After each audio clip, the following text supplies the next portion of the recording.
It's no secret that at Scene3D we're big fans of Matterport. It's a fantastic platform for virtual tour experiences that we feel is unrivaled in its quality, accuracy and usability. That's not to say that Matterport is perfect though.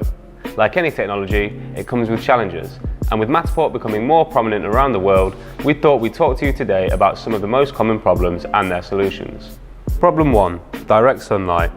Admittedly less of an issue when using Matterport's latest camera, the Pro 3, but direct sunlight is still an important consideration when shooting a space. A Matterport camera captures the size and shape of a space by sending out an infrared signal that bounces off the surrounding surfaces and then back to the camera's sensors. Sunlight has a substantial amount of infrared light, which can interfere with the way that the camera senses depth and shape data.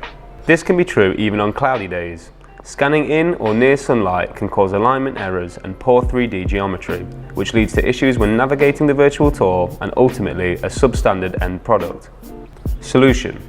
In short, the simplest way to combat this issue is to try and minimize direct sunlight as much as possible when shooting. For indoor spaces, try reducing sunlight by strategically closing blinds or curtains.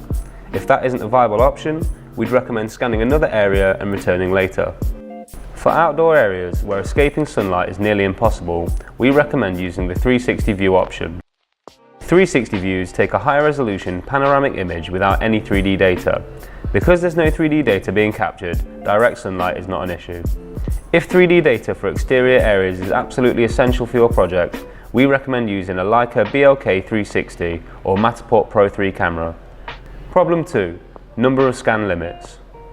To achieve high quality and accurate 3D virtual tours, the Matterport camera needs to capture large amounts of both photographic and 3D data.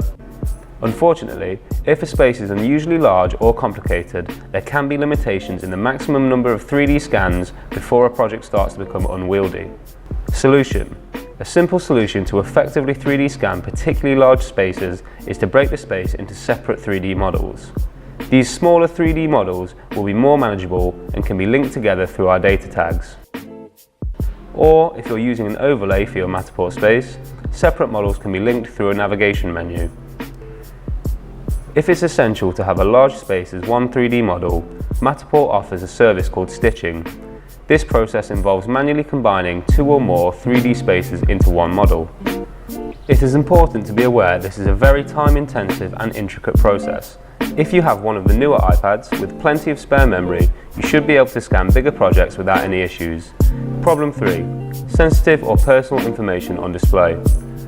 As Matterport virtual tours offer high-definition visuals, an important factor to consider when capturing a space is the private and personal information that could be visible.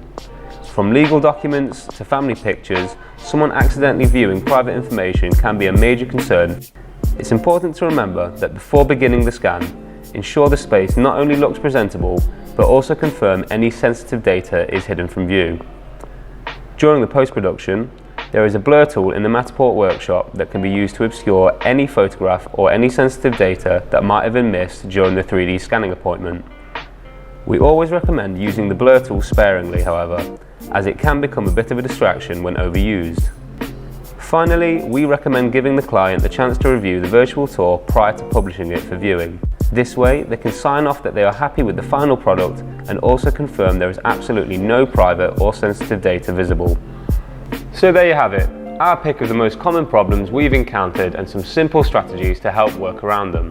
We really hope you found this video helpful. If you'd like to learn more about virtual tours, we have a great learning hub at scene3d.co.uk that's full of useful articles and videos. Or, if you have a project in mind and would like to speak to a member of our friendly team, you can reach out to us at scene3d.co.uk. Thank you for watching.